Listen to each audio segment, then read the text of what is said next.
우리 주변에 이렇게 죽음이 임박한 환자들이 있죠. 그 고통을 덜어주고 평안한 임종을 맞도록 돕는 병원이 있습니다. 보통 호스피스라고 부릅니다. 이런 호스피스 병원의 의사인 오츠 슈이치라는 의사가요, 약 1000여 명의 그 환자들의 임종을 직접 목격하면서 쓴 책입니다. 죽을 때 후회하는 25가지. 여기 보면요, 사람들은 대부분 비슷한 후회를 하더라는 것입니다. 예를 들면 사랑을 고백하지 못했던 것, 또 나쁜 짓 했던 것, 감정에 휘둘려서 행동했던 것, 죽도록 일만 한 것, 또 죽음의 의미를 깊이 생각해 보지 못한 것. 여러분, 이런 후회가 죽기 전에 갑자기 드는 것은 아마 아닐 겁니다. 아마도 그 이전에도요, 이게 맞을까, 해야 할까 말아야 할까, 충분히 고민했을 만한 일들이니까요. 그럼에도 인생 종착역까지 그 일들이 후회로 남았다는 것은요, 제때 마음을 정하지 못하고 망설였다는 것을 말해주는 것입니다. 여러분, 이렇게 마음을 정하지 못하면요, 우리 삶이 분주하게 지나갈 뿐입니다. 쫓깁니다. 뭐가 좋은지 모른 채 흘러간다는 것입니다. 그 대표적인 증상이 있는데요, 잘 웃지 못한다라는 것입니다. 오늘 여러분께서는 어떻게 살아가고 계십니까? 평소에 잘 웃으면서 지내시고 계신가요? 요즘 아재 개그가 있습니다.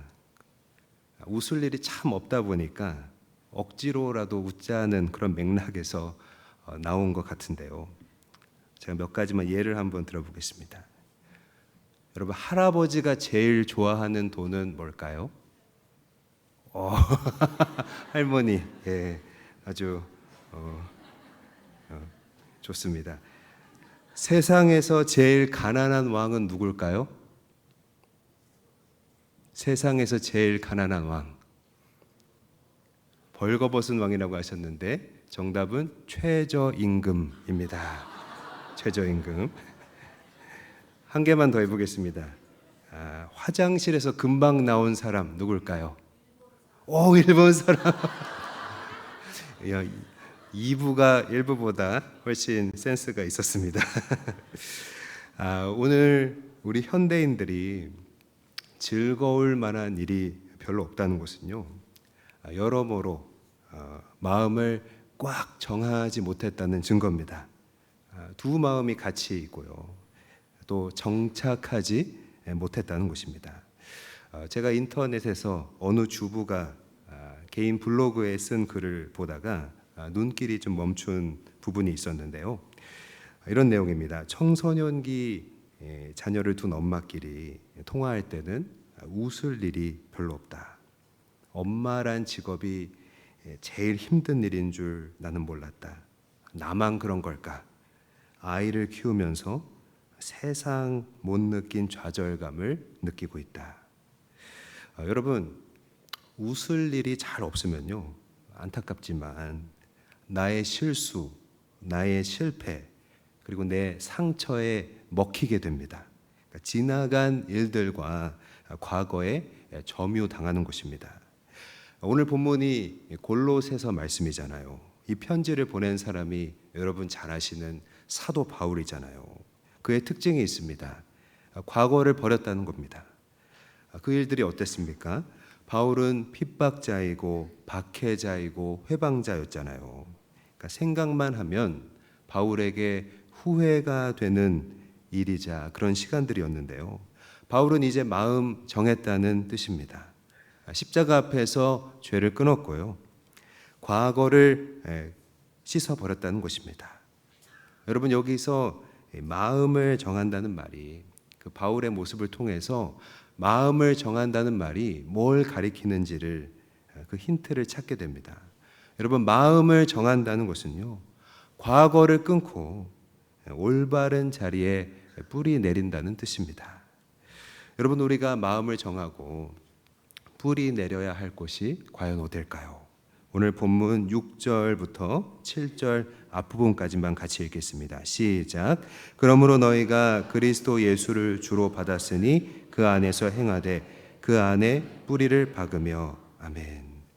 오늘 말씀에 보니까 여러분, 우리가 뿌리 내려야 할 곳은 바로 예수 그리스도라는 것입니다. 예수 그리스도 안에 뿌리를 박으라는 겁니다. 우리는 대부분 교회 안 다니는 사람도요, 이 예수라는 이름은 다 압니다. 현대인치고 이 예수님이라는 이름 모르는 사람 아마 별로 없을 겁니다. 또 그분이 누구인지도 알지만요, 우리는 그 마음을 쉽게 정하지 못한다는 것입니다. 예를 들어서 시험 전날에 책을 봐야 되는데 1시간만 있다가 해야지, 10분만 좀 더 있다가 해야지, 왠지 그러는 것과 비슷하다는 것이죠. 혹 이 가운데 아직 마음을 정하지 못하는 그 세월 중에 있다면요, 이 시간 성령의 음성이 우리 귓가에 울리기를 축복합니다. 이제는 뿌리를 내려야 한다는 것입니다. 여러분, 예수 그리스도 안에서 우리가 마음을 정하고 그에게 뿌리를 내리면 무엇이 달라질 수 있을까요? 우리 구약 성경 시편 1편 3절의 말씀을 같이 읽겠습니다. 시작. 그는 시냇가에 심은 나무가 철을 따라 열매를 맺으며 그 잎사귀가 마르지 아니함 같으니 그가 하는 모든 일이 다 형통하리로다. 아멘. 여기 보니까 시냇가에 뿌리를 내리면 열매가 생기고요, 또 잎도 마르지 않는다고 합니다.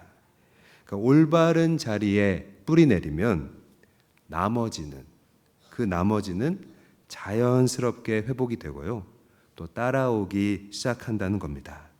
그러니까 어디에 뿌리 내리느냐가 가장 여러분 중요하다는 것이죠.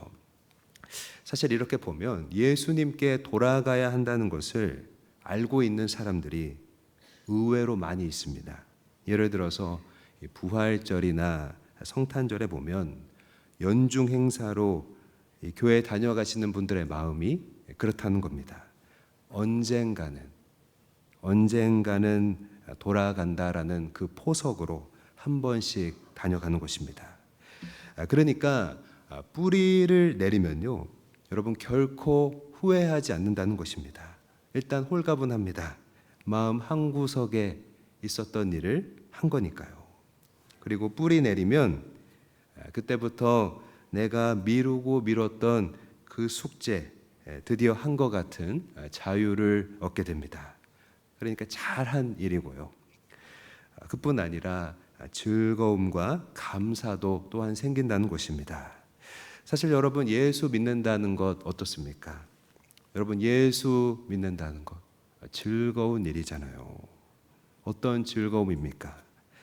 내가 드디어 정착했다는 즐거움이고요, 또 마음을 정한 사람만이 누릴 수 있는 그 즐거움이 거기 있다는 것입니다. 여러분, 식물이 뿌리를 내리면요, 흙과 섞이게 됩니다.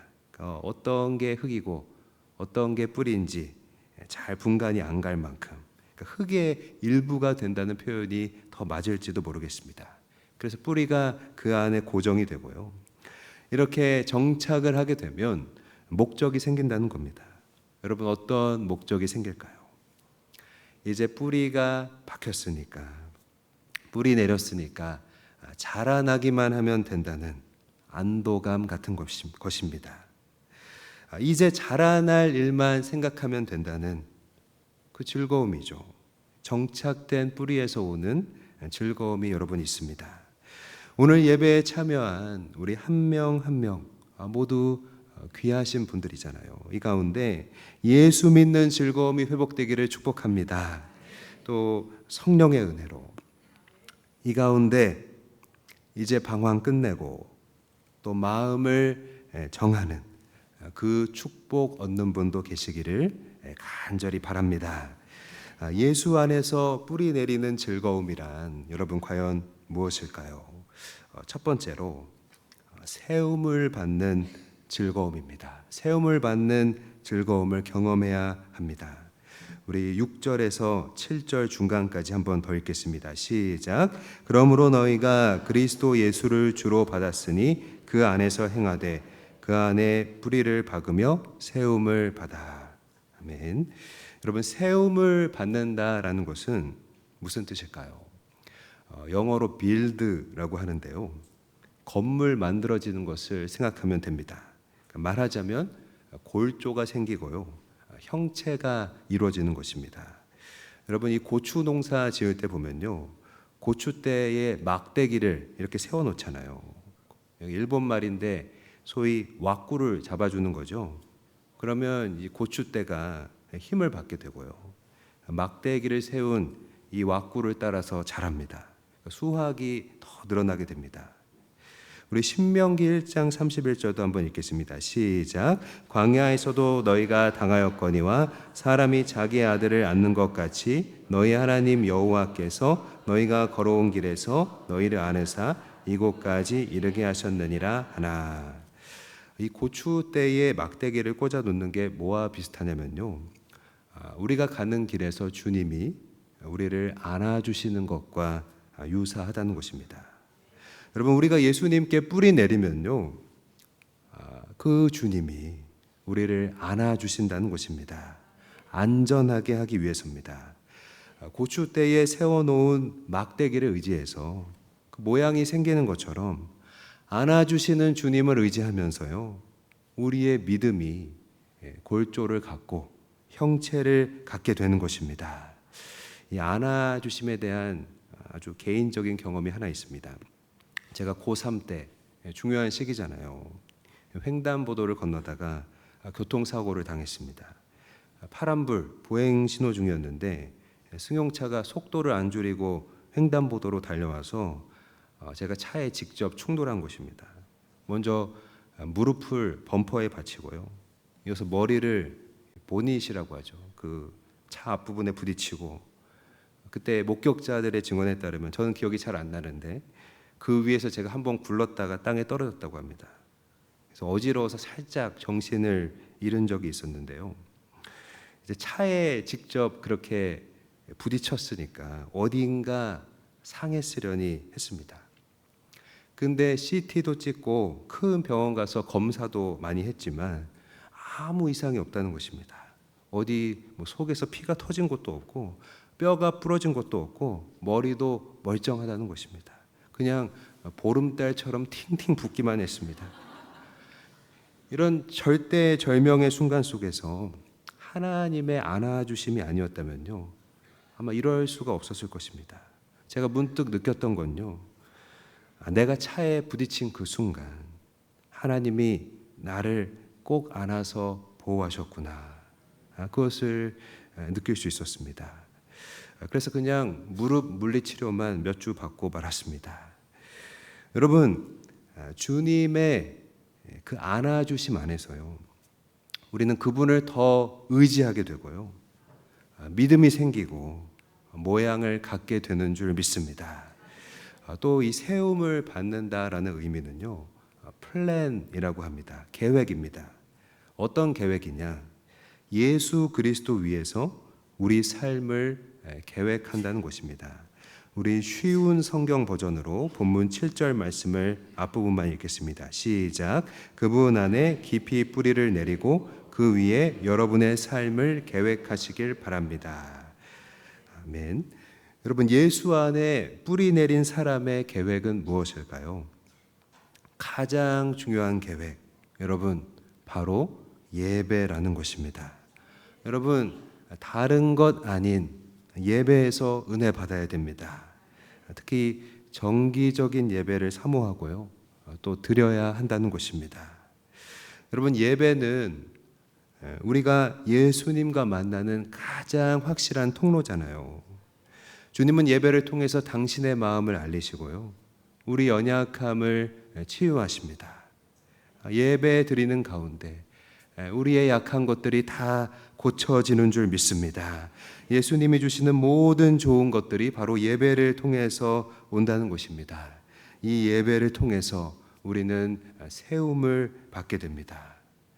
그런데 마음을 정하지 않고요, 또 또 뿌리 내리지 않으면요, 보통 우리가 성전 뜰만 밟고 간다, 그렇게 말하죠. 예배 현장에는 다녀갈 수 있지만 내적인 역사가 일어나지 못한다는 것입니다. 대개는 마음을 정하지 않으면요, 예배가 시작함과 동시에 잠이 들 때가 많습니다. 쳐다보고 있지만 딴 생각으로 가득 차 있을 때가 많은 것입니다. 몸은 왔지만, 그 상태는 몸은 물론 왔지만 마음은 참석하지 않은 겁니다.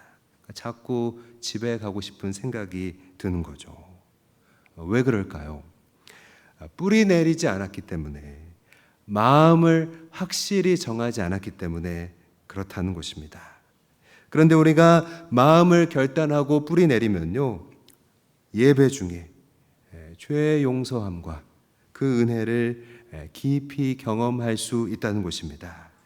여러분, 우리가 구약의 성전을 보면요, 이 지성소 안에 언약궤가 있고요, 저 언약궤의 뚜껑을 가리켜서 은혜의 보좌, 시은좌라고 합니다.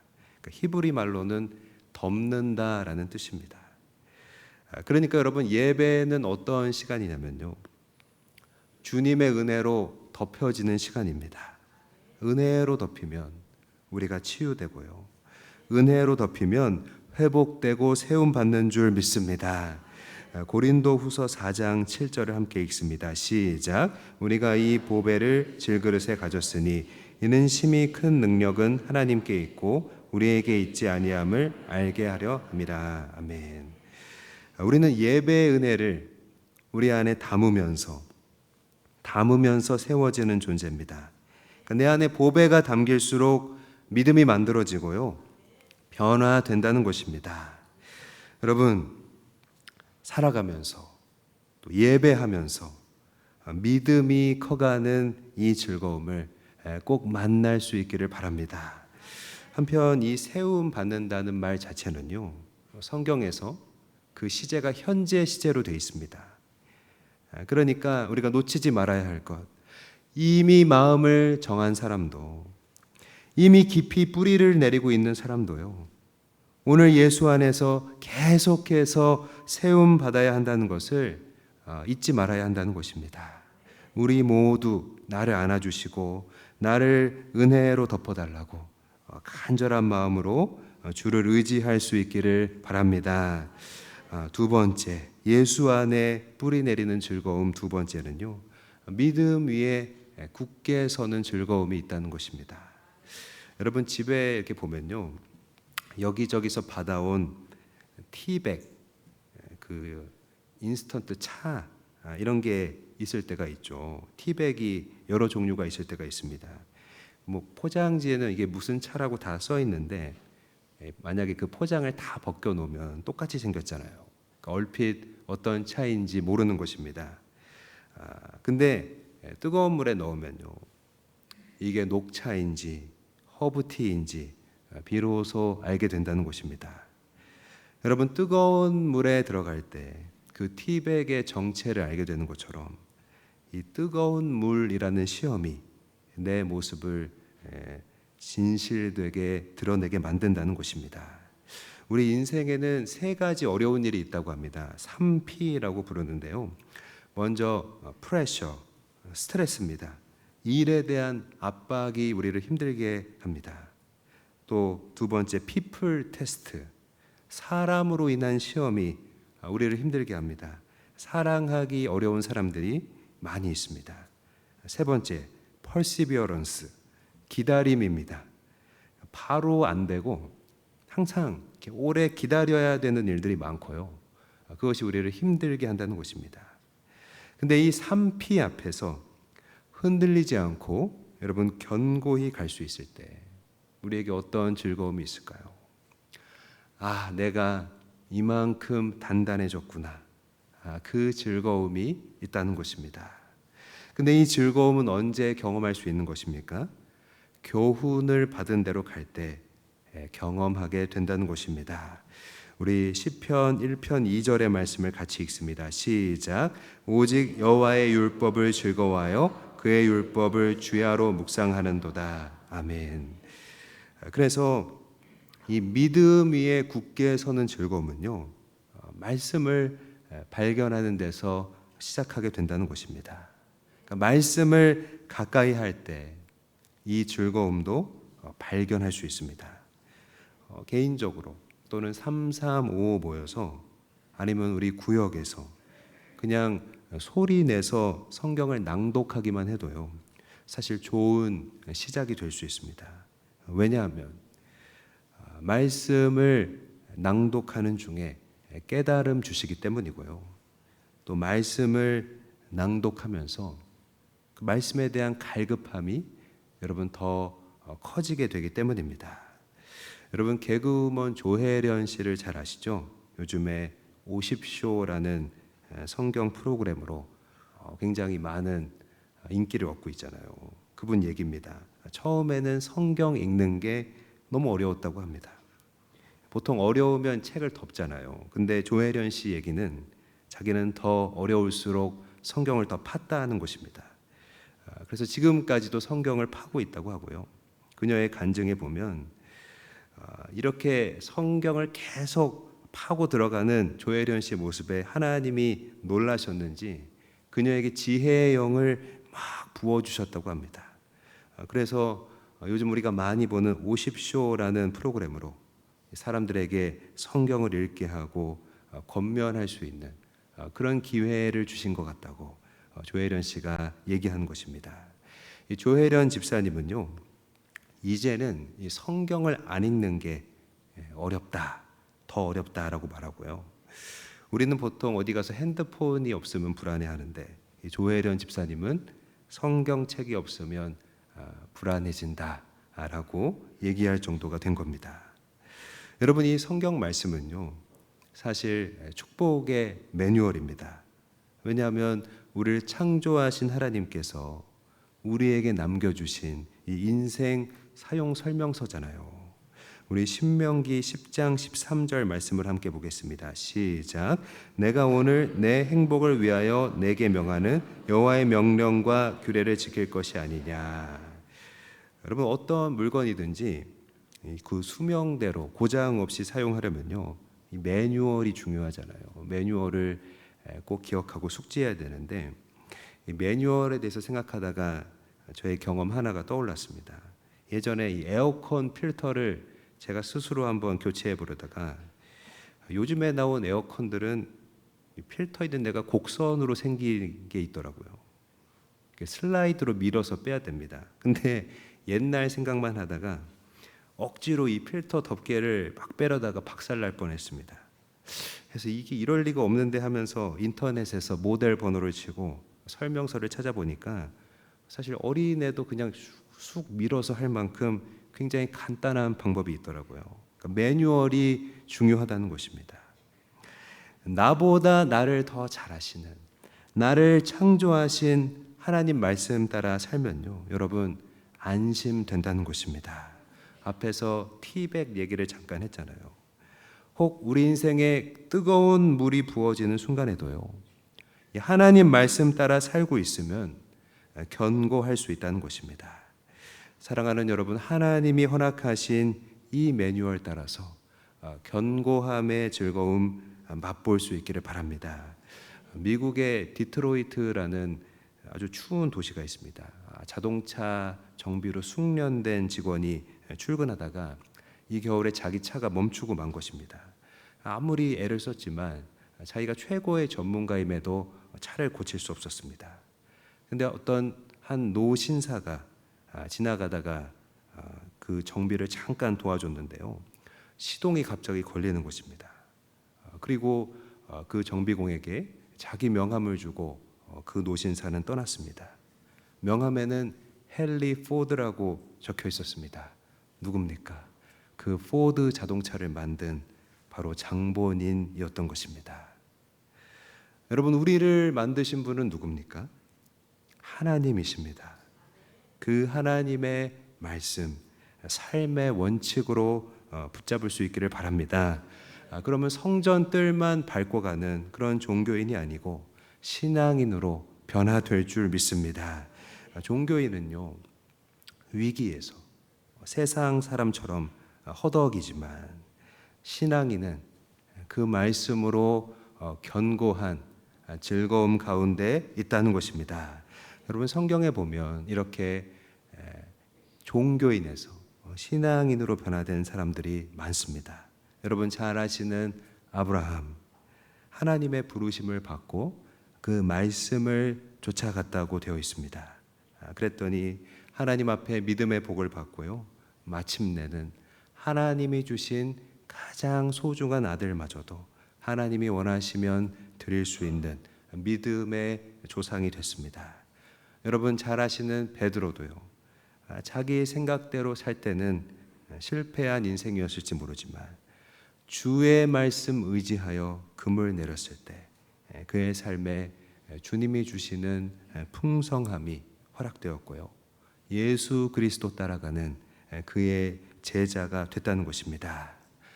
우리가 종교인이 아니라 신앙인으로서 견고한 삶으로 나갈 수 있기를 축복합니다. 세 번째, 감사를 넘치게 하는 즐거움을 우리가 경험해야 한다는 것입니다. 오늘 7절 말씀 같이 읽겠습니다. 시작. 그 안에 뿌리를 박으며 세움을 받아 교훈을 받은 대로 믿음에 굳게 서서 감사함을 넘치게 하라. 여러분 예수 그리스도 위에 뿌리 내리면요, 감사함이 흘러 넘치게 된다는 것입니다. 우리가 같이 병행해서 보고 있는 시편 1편의 3절을 같이 읽습니다. 시작. 그는 시냇가에 심은 나무가 철을 따라 열매 맺으며 그 잎사귀가 마르지 아니함 같으니 그가 하는 모든 일이 다 형통하리로다. 아멘.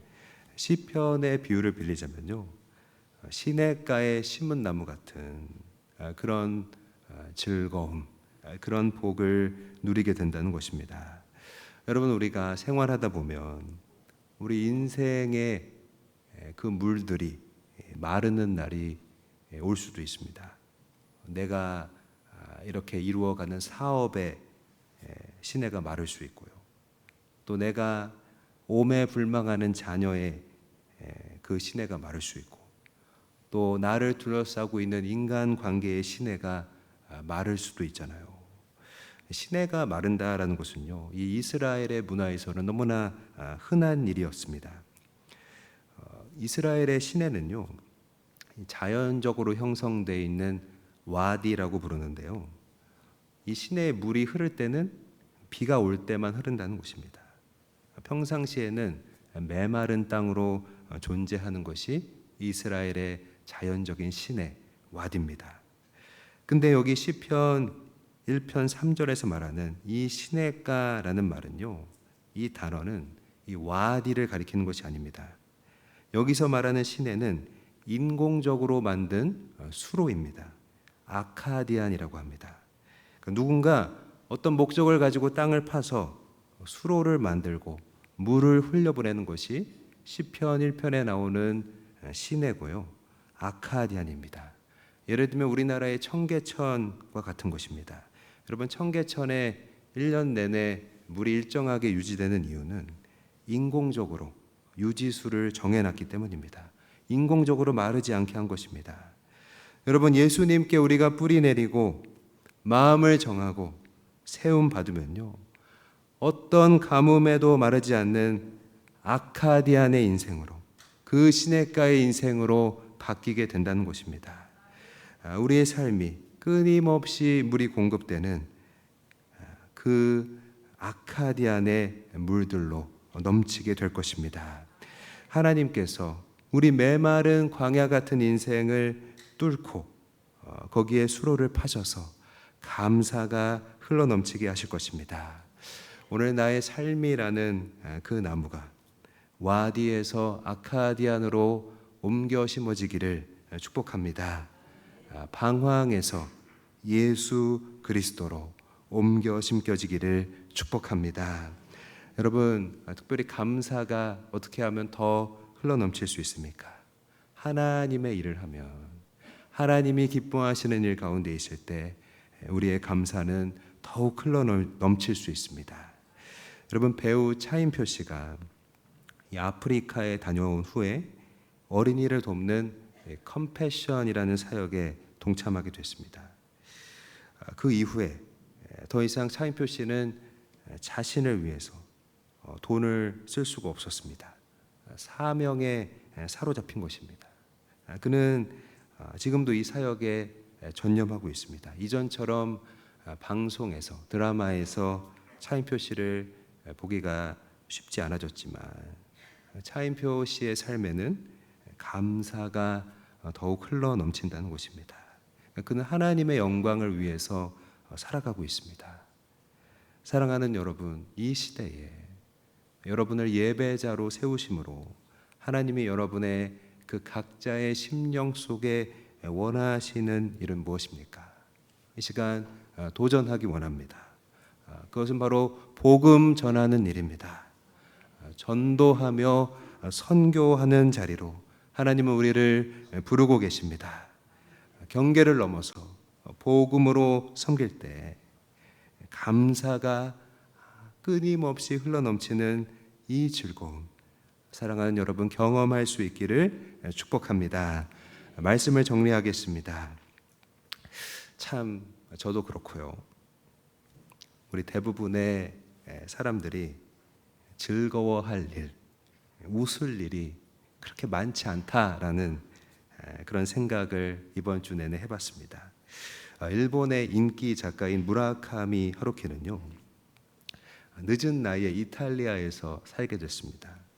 근데 그때까지 운전을 해보지 않다가 이탈리아에서 면허를 취득하고 처음으로 운전을 하게 된 것입니다.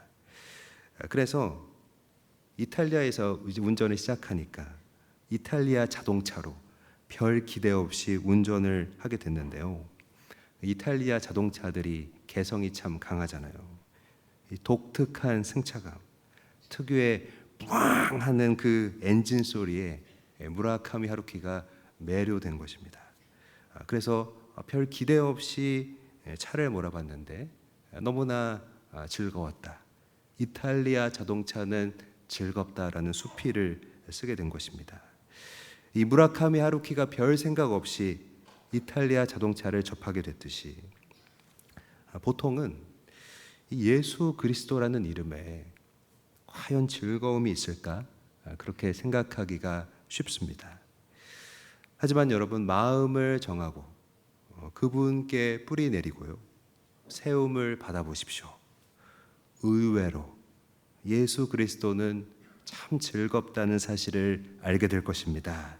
기대치 않았던 즐거움, 진작 할 걸, 그런 즐거움을 만나게 될 줄 믿습니다. 방황을 마치고 예수 그리스도께 정착하십시오. 그의 말씀을 즐거워하고 감사가 흘러넘치는 삶이 되기를 축복합니다. 우리 하나님께 영광 돌립니다.